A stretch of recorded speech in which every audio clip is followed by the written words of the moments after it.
Hello दोस्तों, हमारे channel पर आपका स्वागत है। आज हम सीटेट का प्रीवियस ईयर क्वेश्चन पेपर जनवरी 2024 का सीडीपी सेक्शन करेंगे और हम देखेंगे कि इसमें कैसे मैक्सिमम 30 क्वेश्चंस में से मैक्सिमम मार्क्स भी प्राप्त कर सकते हैं आप। मैंने एक बार 30 किया है और मेरे कभी भी सीटेट में 4-5 बार क्वालिफाई किया हूँ और कभी भी मेरे सीडीपी में 27 क्वेश्चन से या 27 मार्क्स से कभी भी कम मार्क्स नहीं आए हैं। तो इसके लिए हम देखेंगे, क्योंकि सीटेट में सीडीपी में थियोरेटिकल क्वेश्चंस जो थीरीज हैं उस पे 4 या 5 क्वेश्चन से ज़्यादा नहीं आते। ज़्यादातर आपके child classroom real life experiences based questions रहते हैं और child psychological problems based questions रहते हैं। तो हम देखेंगे क्वेश्चंस करके, क्योंकि प्रीवियस ईयर क्वेश्चन से बेटर कोई चीज़ नहीं है जो हमें समझा सके कि एग्ज़ाम की डेप्थ क्या है। तो चलिए शुरू करते हैं। आप भी चाहे तो पर क्वेश्चन पॉज करके, वीडियो पॉज करके आप आंसर देने का ट्राई करेंगे। Okay, let's start. तो हमारा फर्स्ट क्वेश्चन है, कक्षा में खेल प्रतियोगिता में हिस्सा लेते समय तनुज अपने दोस्त से कहता है कि वह भाला फेंकने में हिस्सा लेगा और रस्सी कूदने में उसकी बहन हिस्सा ले सकती है, क्योंकि वह एक लड़की है और लड़कियां भाला नहीं फेंक सकती। यह किसे प्रदर्शित करता है? आपके ऑप्शंस है जेंडर संबंधता, जेंडर समानता, जेंडर समता, जेंडर रूढ़िवादिता। जैसा कि देखने से ही लग रहा है कि ये जेंडर स्टेरियोटाइप का क्वेश्चन है, क्योंकि कोई भी स्टेरियोटाइप बनाना कि रूढ़िवादिता बनाना कि लड़कियां रोती हैं, लड़कियां गुड्डो गुड्डी का खेल खेलती हैं, लड़के नहीं रोते, लड़कियां मैथ्स में कमज़ोर होती हैं, लड़के मैथ्स में तेज होते हैं, ये सारे क्वेश्चंस जेंडर रूढ़िवादिता से रिलेटेड हैं। तो हमारा सही उत्तर होगा ऑप्शन नंबर 4, जेंडर रूढ़िवादिता। नेक्स्ट क्वेश्चन पे आते हैं। अब सारी चिंतन मीन्स डाइवर्जेंट थिंकिंग और अब अभी सारी चिंतन, इसमें हमें भरना है कि अब सारी चिंतन क्या है होता है और अभी सारी चिंतन क्या होता है। जैसा कि हम जानते हैं, अब सारी चिंतन मतलब ये हमारी क्रिएटिविटी को दर्शाता है। जितना भी क्रिएटिव चाइल्ड रहेगा, रचनात्मक छात्र रहेगा, उतना ही उसकी थिंकिंग डाइवर्जेंट रहेगी, मतलब एक प्रॉब्लम का बहुत सारे सॉल्यूशन। तो इसमें पहला ऑप्शन है कई उत्तरों को प्रोत्साहित करना। बिल्कुल, अब सारी चिंतन कई उत्तरों को प्रोत्साहित करता है और अभी सारी चिंतन एक सही समाधान पर स्थित। अभी सारी चिंतन में एक प्रॉब्लम का एक सॉल्यूशन ही निकलता है। तो हमारा पहला ही ऑप्शन सही है, कई उत्तरों को प्रोत्साहित करता है अब सारी चिंतन और अभी सारी चिंतन एक सही समाधान पर स्थिर है। नेक्स्ट क्वेश्चन देखते हैं। आप भी पर क्वेश्चन पे पॉज करके वीडियो आंसर देने की कोशिश कीजिए। अगला क्वेश्चन है, निम्नलिखित में से कौन सा कथन समावेशी शिक्षा के बारे में नहीं है?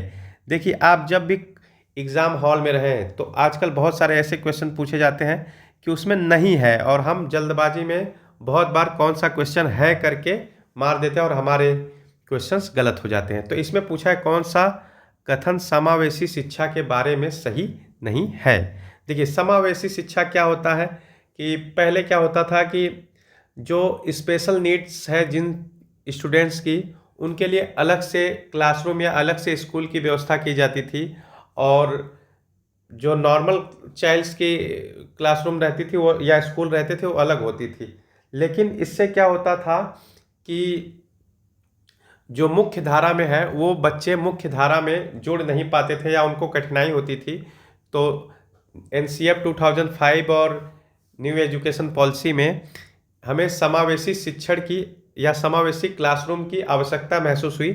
तो उन बच्चों को भी साथ में उनकी आवश्यकताओं को ध्यान में रखते हुए साथ में कक्षाएं प्रारंभ की गई, उसी को समावेशी शिक्षा कहते हैं। तो देखते हैं कौन सा समावेशी शिक्षा के बारे में नहीं है। पहला है, समावेशी शिक्षण का अर्थ है ऐसे तरीके से शिक्षण जो बहिष्कृत न रहे। बिल्कुल सही जवाब। तो ये जबकि हमें नहीं है करना है तो ये नहीं हो सकता। दूसरा, समावेशी शिक्षण का अर्थ है उस शिक्षा शास्त्र को अपनाना जो सभी शिक्षार्थियों की आवश्यकताओं का समर्थन करता है। बिल्कुल, हमें सभी शिक्षार्थियों के आवश्यकताओं को ध्यान में रखना है। तो ये भी सही मतलब ये भी समावेशी शिक्षा है, लेकिन हमें नहीं है करना है तो ये गलत है। एक समावेशी कक्षा भाषा शैली में अंतर को समायोजित करती है और सहयोग को बढ़ावा देती है। तीसरा भी बिल्कुल सही जवाब है, क्योंकि समावेशी कक्षा भाषा शैली में अंतर को समायोजित करती है। तो ये लेकिन ये नहीं है पूछना है, तो ये भी गलत है। निश्चित पाठचर्या और मानक मूल्यांकन के आसपास ही एक समावेशी कक्षा का केंद्र होता है। ये हमारा सही जवाब होगा। क्यों? क्योंकि हर बच्चे की अलग नीड्स होती है समावेशी शिक्षा में। तो कुछ बच्चों की स्पेशल नीड्स है, जैसे किसी बच्चे को हीरिंग प्रॉब्लम है, किसी बच्चे को आँख में देखने की प्रॉब्लम है, तो उन बच्चों की स्पेशल नीड्स को ध्यान में रखते हुए उनके लिए कुछ करिकुलम अलग रहता है। इसलिए हमारा जो इसका आंसर होगा चौथा होगा। नेक्स्ट,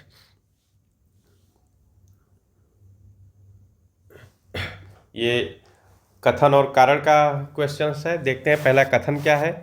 शिक्षार्थी जो पहले से जानता है उसके आधार पर अपने ज्ञान का निर्माण करता है। बिल्कुल सही जवाब है, क्योंकि शिक्षार्थी जो जानता है उसी के आधार पर ज्ञान का निर्माण करता है। पैटर्न ढूंढना और पिछले ज्ञान के साथ जुड़ाव बनाने से शिक्षार्थियों को जानकारी को सार्थक रूप से संसाधित करने में मदद मिलती है। ये भी कारण भी सही है और कथन भी सही है और इसकी सही व्याख्या भी है। तो इसका पहला ये ऑप्शन सही हो जाएगा। कथन और कारण दोनों सही और सही व्याख्या कर रहा है। अगला प्रश्न देखते हैं। बच्चों द्वारा बचपन अलग अलग संस्कृतियों में अलग अलग तरह से अनुभव किया जाता है। बिल्कुल सही बात, क्योंकि अलग संस्कृतियों में अलग अलग तरह से रहने से अलग अनुभव होता है। और बच्चों का विकास सार्वभौमिक है। देखिए, बच्चों का विकास सार्वभौमिक नहीं है। हर बच्चा अलग तरीके से विकास करता है। वो उसके दो चीज़ों पर डिपेंडेंट रहता है, उसके जीन्स और उसके ये पर्यावरण या इन्वायरमेंट में, जिस इन्वायरमेंट में रहता है, तो विकास उस पर डिपेंड करता है, दोनों पे। तो पहला तो सही है लेकिन आर गलत है, तो इसका हो जाएगा तीसरा, ए सही लेकिन आर गलत। अगले क्वेश्चन पे चलते हैं। छठा प्रश्न। अभिप्रेरणा मतलब आप जानते हो मोटिवेशन। अभिप्रेरणा के आरोपण सिद्धांत के अनुसार निम्नलिखित में से किससे लगातार कोशिश और बेहतर प्रदर्शन की संभावना होती है। जैसे अभिप्रेरणा, तो आप जानते हैं अभिप्रेरणा दो तरीके से होती है। एक एक्सटर्नल होती है जिसको बोलते हैं एक्सट्रिंसिक, और एक इंटरनल होती है जिसको बोलते हैं इंट्रिंसिक, आंतरिक और बाहरी। तो कभी भी जितना आंतरिक अभिप्रेरणा, इंटरनल इंट्रिंसिक मोटिवेशन जितना भी हमें सफल बनने में या हमारे प्रदर्शन को बेहतर बनाने में कारगर होगा, उतना एक्सट्रिंसिक नहीं होगा। देखते हैं। पहला है सफलता के लिए आंतरिक आरोपण और असफलता के लिए बाहरी आरोपण। सफलता के लिए बाहरी आरोपण, असफलता के लिए आंतरिक आरोपण। असफलता और सफलता दोनों के लिए आंतरिक आरोपण, असफलता और सफलता के लिए दोनों के लिए बाहरी आरोपण। देखिए, असफलता और सफलता दोनों के लिए आंतरिक आरोपण ही बेहतर प्रदर्शन या कुछ भी आंतरिक आरोपण ही सर्वोपरि है। क्योंकि जब तक हम खुद से आंतरिक रूप से मोटिवेट नहीं होंगे, जैसे हमें सीटेट निकालना है या हमें टीचर बनना है, तो कितना भी लोग कहें या कितना भी मैं आपको मोटिवेट करूं, लेकिन जब तक आप खुद से मोटिवेट नहीं होंगे तब तक आप कोई भी चीज़ या जीवन में कुछ भी करना है आपको, तब तक आप सफल नहीं होंगे जब तक कि आप खुद नहीं चाहते। तो इसलिए खुद चाहना या खुद से सेल्फ मोटिवेटेड होना बहुत जरूरी है। नेक्स्ट प्रश्न पे चलते हैं। निम्नलिखित में से कौन सा प्रगतिशील शिक्षा का एक प्रमुख सिद्धांत है। पहला, छात्रों के सीखने को मापने के लिए मानकीकृत परीक्षण सबसे अच्छा तरीका है। एक हो सकता है, लेकिन इसमें कहा गया है प्रमुख सिद्धांत प्रगतिशील शिक्षा का छात्रों को अपने शिक्षकों से ज्ञान का निष्क्रिय प्राप्तकर्ता होना चाहिए। देखिए, निष्क्रिय प्राप्तकर्ता नहीं है, बच्चे निष्क्रिय प्राप्तकर्ता नहीं, ये तो ऑप्शन सीधे गलत हो जाएगा। सीखना प्रामाणिक कार्यों पर आधारित होना चाहिए, ये थोड़ा कह सकते हैं फिर चौथा देखते हैं, पाठ्यचर्या पूर्व निर्धारित और सार्वभौमिक होनी चाहिए। देखिए, पाठ्यचर्या सार्वभौमिक और पूर्व निर्धारित नहीं होनी चाहिए, क्योंकि हर परिवेश, हर सोसाइटी, हर समाज की अलग नीड्स होती है। तो ये चौथा भी नहीं है। अब हमें पहला और तीसरा में एलिमिनेट करना है। सीटेट के बहुत सारे प्रश्नों में हमें ऐसे प्रॉब्लम आएगी कि कुछ दो प्रश्न तो एलिमिनेट हो जाते हैं, दो ऑप्शंस, और दो ऑप्शंस में हमें डाउट होता है। लेकिन इसमें सबसे अच्छा उत्तर देखिए, पहले ऑप्शन में छात्रों के सीखने को मापने के लिए मानकीकृत परीक्षण सबसे अच्छा तरीका है। ये सबसे अच्छा तरीका नहीं है। सीखना प्रामाणिक कार्यों पर आधारित होता है। बिल्कुल, सीखना प्रामाणिक कार्यों पर आधारित होता है। तो हमारा आंसर तीसरा ऑप्शन होगा, सीखना प्रामाणिक कार्यों पर आधारित होना चाहिए। नेक्स्ट क्वेश्चन, विकास के किस पहलू में तर्क, चिंतन, समस्या समाधान की व्याख्या की जाती है? सामाजिक विकास, संज्ञानात्मक विकास, नैतिक विकास, गतिक विकास। तो इसका उत्तर सीधे सीधे होगा संज्ञानात्मक विकास।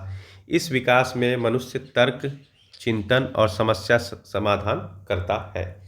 नेक्स्ट प्रश्न, लेव वाइगोत्स्की प्रस्तावित करते हैं कि डैश बच्चों में स्वनियमन के लिए महत्वपूर्ण है। देखिए, लेव वाइगोत्स्की का ये प्रश्न सीटेट का बहुत ही फेवरेट क्वेश्चन है, और ये लगभग सारे प्रीवियस ईयर एग्जाम में आपको मिलेगा। तो स्वनियमन मीन्स सेल्फ रेगुलेशन, बच्चे किस तरीके से अपने आप को करते हैं।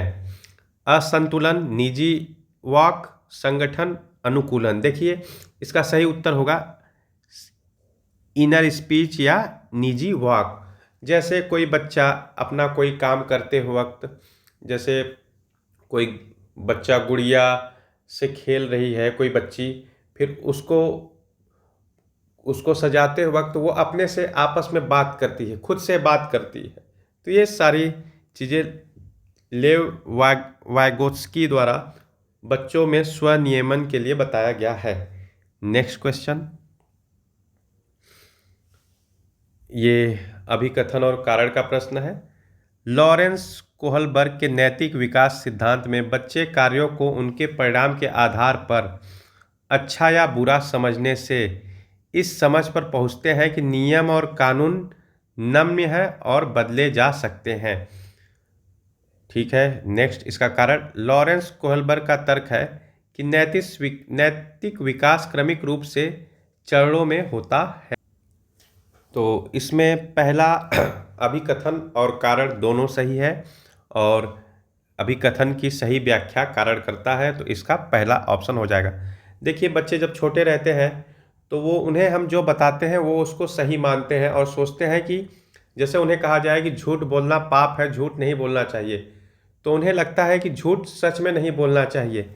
लेकिन वो जैसे जैसे बड़े होते हैं और उनका विकास होता है, तो अपने आसपास देखते हैं कि लोग झूठ बोल रहे हैं, तब उन्हें समझ में आता है कि झूठ बोला जा सकता है और जो भी नियम कानून है वो बदले जा सकते हैं। तो ये एक क्रमिक विकास है, और लॉरेंस कोहलबर्ग के नैतिक विकास सिद्धांत में इस बारे पर लॉरेंस कोहलबर्ग ने विशेष थ्योरी दी है। इसे हम अपने थ्योरी वाले क्लास में अच्छे से पढ़ेंगे। नेक्स्ट क्वेश्चन, हार्वर्ड गार्डनर के बहुबुद्धि के सिद्धांत के अनुसार निम्नलिखित में से कौन सा सेट बुद्धि और उसके संबंधित विशेषताओं के सही मेल का प्रतिनिधित्व करता है? देखिए, हार्वर्ड गार्डनर ने बहुबुद्धि सिद्धांत दिया है। इन्होंने 8 प्रकार की बुद्धियों का वर्णन किया है, और इसको हम अपने थ्योरी वाले क्लास में डिटेल से पढ़ेंगे। अभी देख लेते हैं कौन सा नहीं होगा, कौन सा होगा इसका आंसर। अंतर्वैयक्तिक, दूसरों को समझने और उनके साथ संबंध स्थापित करने के कौशल। देखिए, ये नहीं होगा, क्योंकि अंतर्वैयक्तिक खुद के बारे में होता है, ना कि दूसरों को समझने और उनके साथ संबंध। दूसरा, तार्किक, गणितीय, नृत्य या क्रीड़ा संबंधित क्षमताएं। नहीं, ये बिल्कुल नहीं होगा। तार्किक, गणितीय, नृत्य और क्रीड़ा से संबंधित नहीं है। संगीतमय, प्रदर्शन या रचना करने के कौशल। जी बिल्कुल, संगीतमय प्रदर्शन या रचना करने के कौशल को दर्शाता है, तो इसका सही उत्तर होगा तीसरा। और हार्वर्ड गार्डनर के बारे में, पूरी इसकी थ्योरी पे हम चर्चा करेंगे थ्योरी वाले क्लास में। नेक्स्ट क्वेश्चन, निम्नलिखित में से कौन सा कथन अधिगम के बारे में सही नहीं है? लर्निंग के बारे में कौन सा सही नहीं है? अधिगम शिक्षार्थी के पूर्व ज्ञान पर निर्भर होता है, ठीक है। दूसरा, अधिगम का तात्पर्य पूर्व वैचारिक स्कीम्स के पुनर्गठन से है, अच्छा। तीसरा देखते हैं, अधिगम सामाजिक क्रिया द्वारा संसाधित होता है। अधिगम एक प्रक्रिया नहीं, अधिगम एक उत्पाद है। देखिए, ये चौथा नहीं होगा, क्योंकि लर्निंग क्या है? लर्निंग एक प्रोसेस है, लर्निंग एक प्रोडक्ट। लर्निंग क्या है? Learning is a process.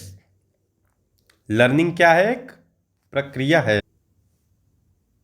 मतलब अधिगम एक उत्पाद नहीं बल्कि एक प्रक्रिया है। और अधिगम लर्निंग जन्म से क्या, बल्कि गर्भ से मृत्यु तक लर्निंग चलती है। लर्निंग मतलब सिर्फ स्कूल बेस्ड लर्निंग नहीं, बच्चा क्या कोई भी व्यक्ति हर समय लर्निंग करता रहता है। और बाकी सारे ऑप्शंस बिल्कुल सही है, लास्ट वाला ऑप्शंस गलत है। नेक्स्ट क्वेश्चन, निम्नलिखित में से कौन सा कारक समस्या समाधान को बढ़ावा देता है? Problem solving is fostered by अपसारी चिंतन, कार्यात्मक स्थिरता, प्रतिक्रिया, निष्क्रिय अनुसरण। देखिए, जैसा हमने ऊपर के एक क्वेश्चन में डिस्कस किया था कि जो डाइवर्जेंट थिंकिंग या अपसारी चिंतन है, वह प्रॉब्लम सॉल्विंग में एक प्रॉब्लम के बहुत सारे सॉल्यूशन देता है, और ये एक रचनात्मक थिंकिंग होती है। क्रिएटिव चाइल्ड के पास डाइवर्जेंट थिंकिंग होती है। तो इसका सीधा सा उत्तर हो जाएगा अपसारी चिंतन। नेक्स्ट क्वेश्चन, कोहलबर्ग के नैतिक विकास सिद्धांत के अनुसार किस स्तर पर बच्चे आत्म केंद्रित होते हैं और किसी कार्य को करने में अपना ही लाभ देखते हैं? पहला ऑप्शन है पहले स्तर के पहले चरण में, दूसरा ऑप्शन है पहले स्तर के दूसरे चरण में। देखिए, इसका आंसर हो जाएगा पहले स्तर के दूसरे चरण में। और इसके बारे में हम डिटेल से पढ़ेंगे। अभी आपको एक बता देता हूँ कि कोहलबर्ग के नैतिक विकास सिद्धांत में इन्होंने कुछ चरण बांटे हैं, जिसमें बच्चा पहले सामाजिक व्यवस्था बनाए रखने में यकीन करता है और वो अच्छा बच्चा बनने की कोशिश, मतलब सारे नैतिक तर्क या व्यक्तिगत अनुमोदन ये सब की ज़रूरत होती है। फिर दूसरा पारंपरिक नैतिकता आता है। फिर अच्छे व्यवहार का मतलब क्या रहता है, ये सब हम डिटेल से पढ़ेंगे थ्योरी वाले क्लास में। नेक्स्ट क्वेश्चन है, वंचित वर्गों से संबंधित विद्यार्थियों के समावेशन के लिए, जो वंचित वर्ग हैं उनके समावेशन के लिए, उनके इंक्लूजन के लिए देखिए क्या क्या करने की आवश्यकता है। विविध परंपराओं के प्रति जागरूकता और संवेदनशील को बढ़ावा देना चाहिए। दूसरा, पहचान आधारित रूढ़ियों को प्रमाणित और प्रोत्साहित किया जाना चाहिए। तीसरा, सामाजिक संबद्धता के आधार पर कक्षा में अलगाव करना चाहिए। चौथा, समान क्षमताओं के आधार पर विद्यार्थियों को समूह में विभाजित करना चाहिए। देखिए, दूसरा ऑप्शन देखते हैं, पहचान आधारित रूढ़ियों को प्रमाणित और प्रोत्साहित बिल्कुल नहीं करना चाहिए। तीसरा, सामाजिक संबद्धता के आधार पर कक्षा में अलगाव बिल्कुल नहीं करना चाहिए, ये भी गलत है। समान क्षमताओं के आधार पर विद्यार्थियों को समूह में विभाजित बिल्कुल नहीं करना है। इसका सही उत्तर होगा विविध परंपराओं के प्रति जागरूकता और संवेदनशीलता को बढ़ावा देना चाहिए। और इसमें सभी प्रकार के सांस्कृतिक और जो भी कल्चरल एस्पेक्ट हैं उससे, और भाषा जो भी है, बच्चों के भाषाओं को भी क्लासरूम में जगह देनी चाहिए। नेक्स्ट क्वेश्चन, निम्नलिखित में से उपयोगी प्रतिपुष्टि की एक विशेषता कौन सी है? यह केवल कार्य के अंत में ही दी जाती है, यह व्यापक और सामान्य होती है, यह केवल परिणामों पर केंद्रित होती है, यह सामयिक और विशिष्ट होती है। देखिए, प्रतिपुष्टि या फीडबैक केवल कार्य के अंत में नहीं दी जाती, ये ऑप्शन गलत है। यह व्यापक और सामान्य होती है, कह सकते हैं होती है, लेकिन देखते हैं सबसे बेस्ट ऑप्शन कौन सा है। यह केवल परिणामों पर केंद्रित होती है, बिल्कुल नहीं, ये गलत है। अब लास्ट देखते हैं, यह सामयिक और विशिष्ट होती है, बिल्कुल। हर बार जो फीडबैक या प्रतिपुष्टि मिलेगी वो हमें कोई भी कार्य या जो भी कार्य होगा उसके बारे में हमें फीडबैक मिलती है, तो यह सामयिक और विशिष्ट होती है। ये सबसे सटीक उत्तर लग रहा है, तो हमारा उत्तर चौथा होगा। नेक्स्ट प्रश्न, समीपस्थ सिद्धांत कहता है कि शैशव अवस्था में अंग हाथों और पैरों की तुलना में तेजी से बढ़ते हैं, विकास सिर से पांव तक होता है, भाषा का विकास तेजी से होता है क्योंकि वह भाषा के लिए संवेदनशील अवधि है, सूक्ष्म गतिक कौशल के विकास के साथ शारीरिक विकास तेजी से होता है। इसका सही उत्तर होगा शैशव अवस्था में समीपस्थ सिद्धांत कहता है, जिसको प्रॉक्सिमोडिस्टल प्रिंसिपल्स कहते हैं, जिसमें अंग हाथों और पैरों की तुलना में तेजी से बढ़ता है। नेक्स्ट प्रश्न है असर्शन एवं रीजन का प्रश्न है, विद्यालय पाठ्यक्रम को विद्यार्थियों के सांस्कृतिक ज्ञान को उचित स्थान और मूल्य देना चाहिए।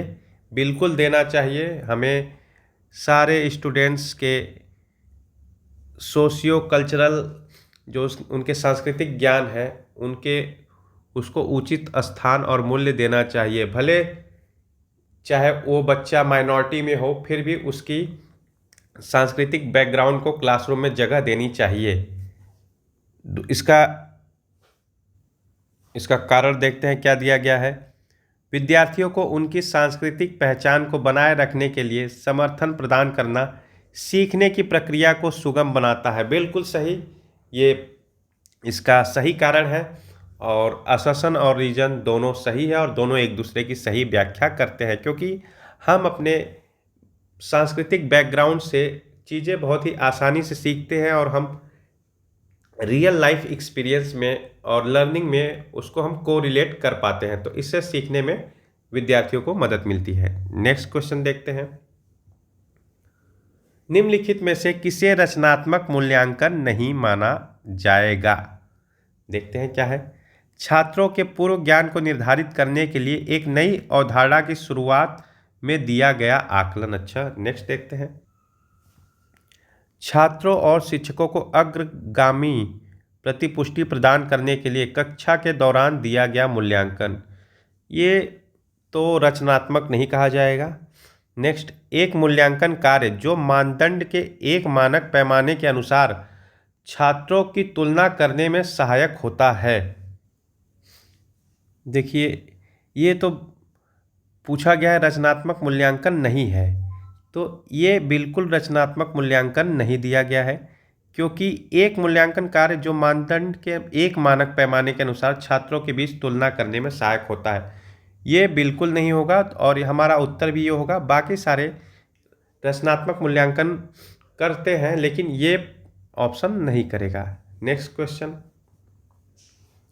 निम्नलिखित में से पठन वैकल्प्य मीन्स डिसलेक्सिया की एक विशिष्ट विशेषता को देखिए। डिसलेक्सिया में बच्चा क्या रहता है कि वो बहुत सारे वर्ड्स उसको पढ़ने में कठिनाई होती है, तो ये किस से रिलेटेड समस्या है देखते हैं।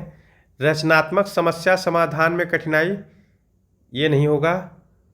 ध्वन्यात्मक प्रसंस्करण में कठिनाई, जी बिल्कुल, उसको फोनोलॉजिकल प्रोसेसिंग करने में दिक्कत होती है, तो इसका सही ऑप्शन होगा ऑप्शन नंबर 2।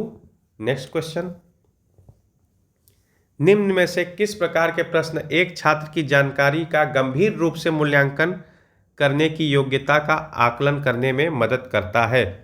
वे प्रश्न जो शब्द की सरल परिभाषा के लिए पूछते हैं, वे प्रश्न जो छात्र की व्यक्तिगत राय पूछते हैं, वे प्रश्न जो पाठ को मान्य करने वाले उदाहरणों के लिए पूछते हैं, वे प्रश्न जो किसी पाठ का सारांश पूछते हैं। देखिए, जिसमें भी छात्र अपने तरफ से कुछ जोड़ेगा, अपनी व्यक्तिगत राय देगा, वो प्रश्न गंभीर रूप से मूल्यांकन करने में योगदान देंगे। तो इसका सही उत्तर होगा ऑप्शन नंबर 2। नेक्स्ट क्वेश्चन, बाधिता एक बाधिता एक डैश स्थिति है, जबकि अक्षमता एक डैश स्थिति। देखिए, बाधिता जो है वो जैविक स्थिति है, क्योंकि कोई मान लीजिए अपंग पैदा हुआ या कान से नहीं सुन सकता या आंखों से नहीं देख सकता, ये सब जैविक है। लेकिन अक्षमता, उससे वो क्या करने में अक्षम है, तो ये कार्यात्मक स्थिति होती है। तो इसका सही उत्तर होगा पहला ऑप्शन।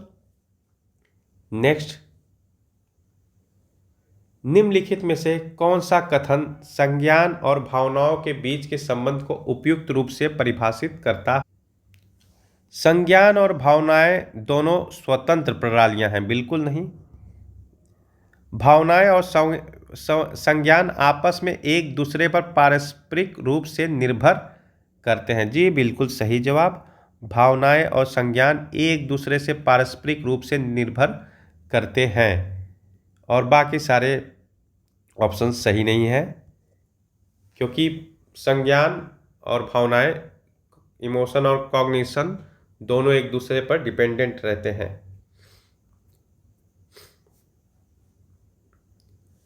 प्राथमिक कक्षाओं में भाषा का विकास किस प्रकार संसाधित होता है? जब शिक्षक अमूर्त अवधारणाओं को संदर्भित करने के लिए ठोस उदाहरणों का उपयोग करते हैं? जी बिल्कुल सही जवाब, क्योंकि प्राथमिक कक्षाओं में भाषा का विकास करने के लिए बच्चों को ठोस उदाहरणों की ज़रूरत पड़ती है, और बच्चे उस अवस्था में वो थिंकिंग, अमूर्त अमूर्त चिंतन करने में बच्चे असमर्थ रहते हैं, तो उनके लिए ठोस उदाहरणों का उपयोग जरूरी है। नेक्स्ट प्रश्न, निम्नलिखित में से कौन सा आंतरिक अभिप्रेरणा का सही वर्णन करता है? अभिप्रेरणा जो बाहरी पुरस्कारों से आती है, देखिए आंतरिक अभिप्रेरणा ये बाहरी पुरस्कारों से मोटिवेट इंसान, वो एक्सट्रिंसिक मोटिवेशन होगा। अभिप्रेरणा जो कार्य के व्यक्तिगत आनंद से आती है, देखिए कार्य के व्यक्तिगत आनंद से हमें, ये आंतरिक प्रेरणा है, ये इंट्रिंसिक प्रेरणा है, अभिप्रेरणा है। तो ये इसका सही उत्तर होगा दूसरा। और ये प्रतिस्पर्धा, दंड, भय, ये सब आंतरिक नहीं, बाहरी अभिप्रेरणा है, बाह्य अभिप्रेरणा है। नेक्स्ट क्वेश्चन, निम्नलिखित में से कौन सा आलंबन के उदाहरण हैं? पहला बोलकर सोचो, दूसरा संकेत और इशारे, तीसरा प्रश्न, आधा हल किया हुआ उदाहरण, फिर रट कर दोहराओ। देखिए रट कर दोहराओ, देखिए कहीं भी आप रटना, दोहराना, ये सब देखते ही इसे काट दिया कीजिए, वो ऑप्शन नहीं होगा। देखिए बोल कर सोचो बिल्कुल इसका फोल्डिंग का काम करेगा, संकेत और इशारे, प्रश्न बिल्कुल, आधा हल किया हुआ उदाहरण बिल्कुल। तो इसका सही उत्तर होगा A B C D. Next प्रश्न, विकास के क्रम में बच्चे सूक्ष्म पेशी कौशल से पहले सकल पेशी कौशल विकसित करते हैं। यह दर्शाता है कि विकास अराजक है, शीर्षगामी है, रेखी है, समीप दूराभिमुख है, जिसको इंग्लिश में प्रॉक्सिमो डिस्टल कहेंगे। देखिए बिल्कुल विकास प्रॉक्सिमो डिस्टल है, क्योंकि बच्चे सूक्ष्म पेशी कौशल से पहले सकल पेशी, सूक्ष्म मतलब बारीक काम, बच्चे जैसे लिखावट बारीक काम है, तो जो सूक्ष्म काम है वो उससे पहले सकल पेशी काम, मीन्स ग्रॉस मोटर स्किल्स पहले सीखेंगे, बाद में फाइन मोटर स्किल्स सीखेंगे। नेक्स्ट क्वेश्चन, जीन पियाजे, देखिए जीन पियाजे का क्वेश्चन हर सीटेट के एग्जाम में जरूर आता है। जीन पियाजे के संज्ञानात्मक विकास के सिद्धांत के अनुसार निम्नलिखित में से कौन सी क्षमता मूर्त संक्रियात्मक सोच को पूर्व संक्रियात्मक सोच से अलग करती है? इंद्रियों का समन्वय, विकेंद्रण, परिकल्पित तार्किकता, वस्तु अस्थायित्व। देखिए इसका सीधा सा आंसर होगा विकेंद्रण। पूर्व संक्रियात्मक सोच में बच्चा सेल्फ सेंट्रलाइज्ड रहता है, आत्म केंद्रित रहता है, और जबकि मूर्त संक्रियात्मक सोच में बच्चा विकेंद्रण की स्थिति में रहता है। तो इसका दूसरा ऑप्शन सही होगा। नेक्स्ट क्वेश्चन, रस्सी कूदते समय पैर में रस्सी फंसने के कारण आउट होने के बाद अरु कहती है कि उसे रस्सी ने जानबूझकर आउट किया है। जीन पियाजे के संज्ञानात्मक विकास सिद्धांत की किस अवस्था में बच्चे इस तरह के तर्क देते हैं? मूर्त संक्रियात्मक अवस्था, औपचारिक संक्रियात्मक अवस्था, संवेदी चालक अवस्था या पूर्व चलन अवस्था?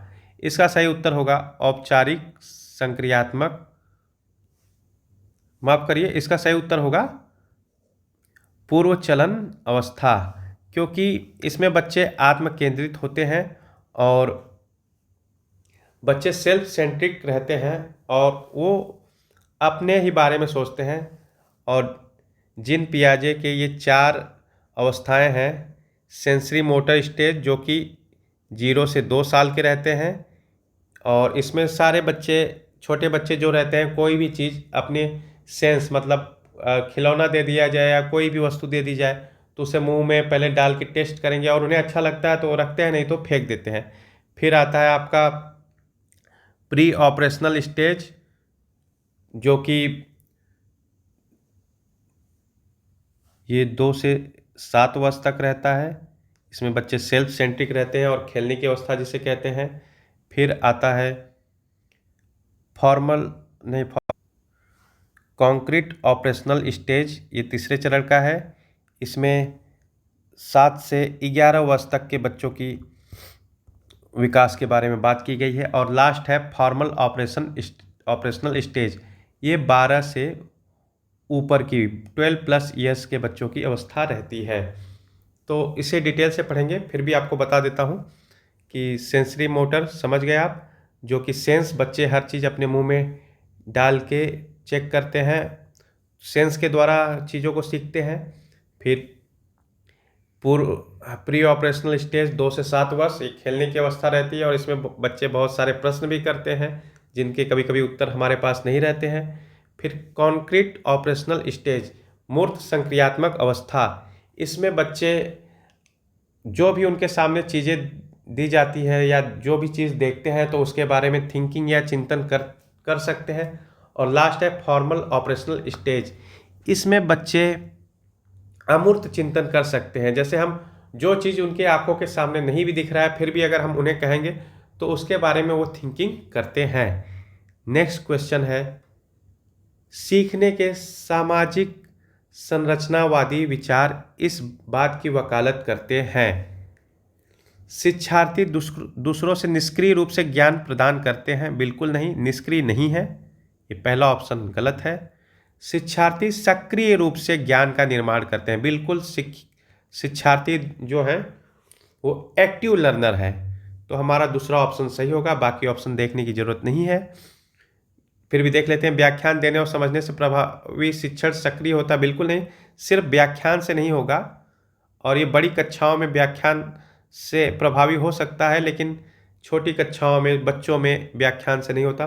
प्रत्याहार और दोहराव की चिंतन प्रक्रिया, देखिए कभी भी दोहराव से, रटने की प्रवृत्ति से कोई भी चिंतन या शिक्षण प्रभावी नहीं होता। तो इस तरह हमने आज CDP सेक्शन कर लिया है, और हम देख रहे हैं कि थियोरेटिकल मुश्किल से 5 या 6 प्रश्न थे, बाकी सारे रियल लाइफ जो क्लासरूम क्वेश्चंस थे उन पे बेस्ड थे, और बच्चों की साइकोलॉजी और उनके लर्निंग से रिलेटेड क्वेश्चंस थे। और इसे हम डेवलप करेंगे बार बार प्रीवियस ईयर क्वेश्चंस पेपर को सॉल्व करके, और कुछ थ्योरीज जो हैं और जो हम बच्चों की साइकोलॉजी से उनके लर्निंग एस्पेक्ट्स को देखते हुए सीखेंगे। और इसमें आराम से हम 30 आउट ऑफ 30 भी ला सकते हैं, लेकिन मिनिमम 25+ आराम से आप अचीव कर सकते हैं। आराम से 27-28 मार्क्स आप आराम से पा सकते हैं। और इसी तरह बाकी सेक्शंस के भी हम सॉल्व करेंगे क्वेश्चंस, ठीक है। थैंक यू, और कीप इट अप, और मेहनत करते रहिए। Okay, good bye.